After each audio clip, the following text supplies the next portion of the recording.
Tax विभाग की तरफ से 2 और नोटिस भेजे गए और इस बात की जानकारी कांग्रेस नेता जयराम रमेश ने खुद दी है कि किस तरह से आयकर विभाग ने उन्हें आखिर एक बार फिर से नोटिस जारी कर दिया है। आरटी का नोटिस आया है और अब कांग्रेस को इसका जवाब देना है। कांग्रेस को फिर से इनकम टैक्स का नोटिस आया है। केंद्रीय एजेंसियों का दुरुपयोग करने का आरोप कांग्रेस पार्टी लगा रही है, लेकिन आयकर विभाग ने अब नोटिस दे दिया है। जयराम रमेश ने इस बात की जानकारी दी है प्रेस कॉन्फ्रेंस करते हुए कि इनकम टैक्स का नोटिस आया है और बीजेपी पर पलटवार करते दिखाई दे रहे हैं अब कांग्रेस के नेता आयकर का यह नोटिस आने के बाद। अगर आप सोचते हैं कि आप राजसी परिवार से हैं, आप डायनेस्ट हैं और आपसे कोई प्रश्न नहीं पूछा गया तो होगा नहीं। देश में इनकम टैक्स देने का काम उतना मेरा भी है, उतना जयराम रमेश का भी है, उतना कांग्रेस पार्टी का भी है, उतना बाकी सब पार्टीज का भी है। असल में क्या है कि इनकम टैक्स वाले आपको नोटिस भेजते हैं, आप जवाब नहीं देते, फिर आप पे जुर्माना लगता है तो आप अपीलेट कोर्ट जाते हैं, अपीलेट कोर्ट आपकी अर्जी को नकार देता है, हाई कोर्ट आपकी अर्जी को नकार देता है और अब आप कहते हैं कि सरकार आपको तंग कर रही है। असल में क्या है कि टैक्स आप नहीं करते, टैक्स आप एवेट करते हैं। सारा हिंदुस्तान देख रहा है, आम आदमी तक देख रहा है, गांव घर का आदमी भी देख रहा है कि विपक्ष चला जा रहा है और उसके लिए income tax, ED, CBI, NIA सब एजेंसी उसका दुरुपयोग किया जा रहा है। विभागों से जहाँ जहाँ लोग काम करते हैं, जहाँ किसी के रिश्तेदार नातेदार काम करते हैं, उनसे दबाव डलवाया जा रहा है।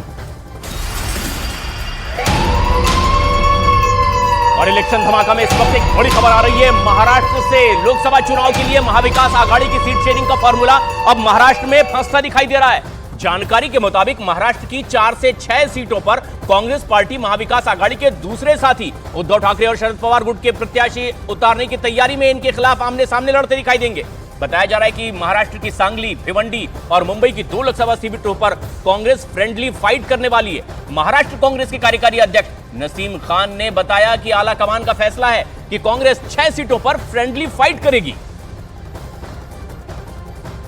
जिस तरह से हमारे महाविकास आघाड़ी के दल शिवसेना ने या पवार साहब के राष्ट्रवादी ने जिस तरह से हठधर्मी दिखाई है और उससे कांग्रेस का कार्यकर्ता और कांग्रेस के महाराष्ट्र के सभी नेता नाराज हैं। अब हम लोग ये सोच रहे हैं कि जो हमारी परंपरागत सीट है, चाहे वो सांगली हो, भिवंडी हो, उत्तर मध्य मुंबई हो, उत्तर पश्चिम, ऐसी जो 5-6 सीटें हमारी हैं, उन सीटों पर हम लोग क्यों ना फ्रेंडली फाइट करें, दोस्ताना तरीके से चुनाव लड़ें। जैसे कि पंजाब में केजरीवाल जी के साथ हम लोग चुनाव लड़ रहे हैं, दिल्ली में हमारा उनके साथ गठबंधन है, पंजाब में 1 सीट पे गठबंधन है, बाकी सीटों पे हम फ्रेंडली फाइट कर रहे हैं। तो हम मुंबई और महाराष्ट्र में भी फ्रेंडली फाइट करने की हमारी तैयारी है और ये सोच और ये फैसला दिल्ली हाईकमान को, आला कमान को बता दिया गया। और इलेक्शन धमाका में अब हम आपको बताते हैं कि दरअसल महाराष्ट्र में इंडी गठबंधन में घटक दलों के बीच तकरार की वजह क्या है। दरअसल दावा है कि शिवसेना ने उन सीटों पर अपने प्रत्याशी घोषित कर दिए हैं जहां कांग्रेस मजबूत है और अब हम आपको बताते हैं कि आखिर किस तरह से उन सीटों पर ये प्रत्याशियों के नाम का ऐलान हो चुका है। कांग्रेस अब यहां फ्रेंडली फाइट करेगी। लोकसभा सीट भिवंडी की, जो कि मुंबई से ही लगी हुई सीट है, कांग्रेस और एनसीपी के शरद पवार गुट यहां पर अपनी अपनी दावेदारी कर रहे हैं। उनके उम्मीदवारों ने इसके पहले के चुनाव में बड़े वोट हासिल किए थे। बीजेपी पिछले चुनाव में जीत गई थी, दूसरे नंबर पर कांग्रेस यहां रही थी 2019 के परिणामों में और इसलिए सब अपनी दावेदारी कर रहे हैं। उद्धव ठाकरे ने अपना उम्मीदवार घोषित कर दिया है सांगली सीट पर और यहां पर चंद्रहार पाटिल को उन्होंने पहले ही अपना उम्मीदवार बना दिया। कांग्रेस चाहती है कि यहां से वसंत दादा पाटिल जो महाराष्ट्र के मुख्यमंत्री रहे हैं, उनके पोते को यहां से चुनावी मैदान में उतारा जाए, जबकि बीजेपी पिछले चुनाव में जीते थी और इसीलिए दूसरे लोग अब इस पर अपनी दावेदारी पेश कर रहे हैं। लेकिन उद्धव ठाकरे ने अपनी प्रत्याशी के नाम का ऐलान कर दिया और कांग्रेस इसीलिए उनसे नाराज चल रही है कि जहां उनकी दावेदारी थी वहां उन्होंने अपना उम्मीदवार क्यों उतार दिया। और सबसे खास बात यह है कि यह सीट बीजेपी जीती थी, यहां कांग्रेस दूसरे नंबर पर थी और उसी उम्मीदवार को फिर लड़ाने की तैयारी में थी। एक और सीट है मुंबई दक्षिण मध्य की, उद्धव ठाकरे की ओर से प्रत्याशी के नाम का ऐलान कर दिया गया और कांग्रेस पार्टी इसलिए नाराज है। यहां पर शिवसेना जीती थी, लेकिन खास बात यह है कि राहुल शेवाले ये उद्धव ठाकरे के नेता जरूर थे, लेकिन वो पाला बदलकर शिंदे गुट में चले गए, उद्धव ठाकरे के साथ नहीं। लेकिन उद्धव ठाकरे कहते हैं कि मेरी ही पार्टी का प्रत्याशी जीता था, इसलिए उन्होंने अपना उम्मीदवार उतारा। और इस बीच कांग्रेस के फ्रेंडली फाइट करने के फैसले पर शिवसेना भड़क उठी है और शिवसेना नेता संजय राउत ने कहा है कि अगर कांग्रेस यहां पर महाराष्ट्र में फ्रेंडली फाइट करती है तो उत्तर प्रदेश और बिहार में शिवसेना उनके सामने ऐसे ही खड़ी होगी और नाम देगी ये हमारी फ्रेंडली फाइट है।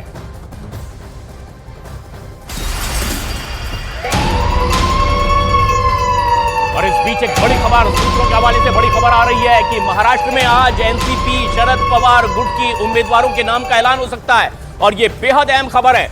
बताया जा रहा है कि पहली लिस्ट में 6 से 7 उम्मीदवारों के नाम का ऐलान किया जा सकता है और शरद पवार गुट की ओर से ये कुछ प्रत्याशी हैं जो चुनावी मैदान में होंगे। कुछ ऐसे नाम जो पिछली बार सांसद बने थे उनका नाम इस पहली लिस्ट में शामिल होगा। 6 से 7 नामों का ऐलान शरद पवार गुट की ओर से किया जा सकता है। इंडी गठबंधन में घटक दल के तौर पर शरद पवार का गुट चुनावी मैदान में है और आज अपने उम्मीदवारों के नाम का ऐलान वो कर सकते हैं। ये पहली लिस्ट उनकी होगी। कुछ खास नाम है जिनका जिक्र किया जा रहा है कि वो इसमें शामिल हो सकते हैं।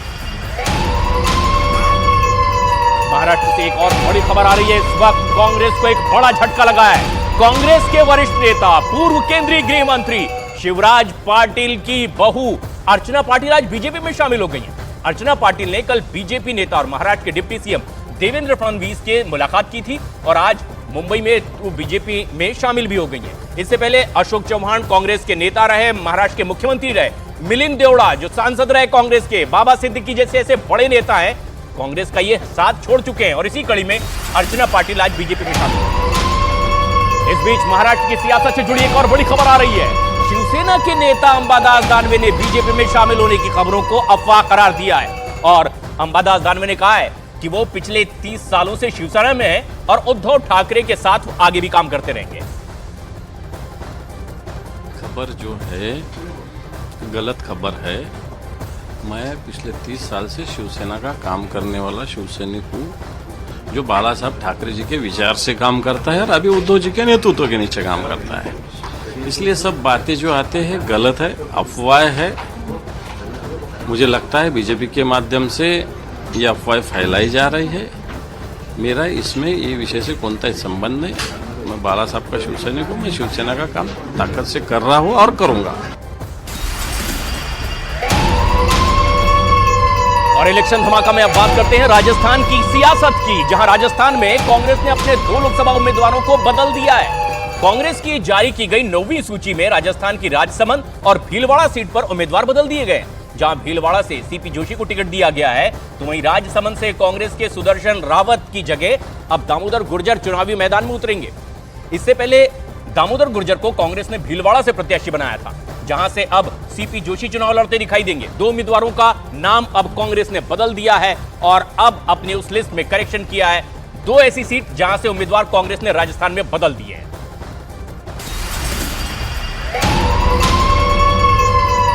और राजस्थान में कांग्रेस के अंदर ही अब खींचतान कम होने का नाम नहीं ले रही है। कोटा में सैकड़ों लोगों की मौजूदगी में कांग्रेस प्रत्याशी प्रहलाद गुंजल और विधायक शांति धारीवाल आमने सामने दिखाई दिए एक ही मंच पर।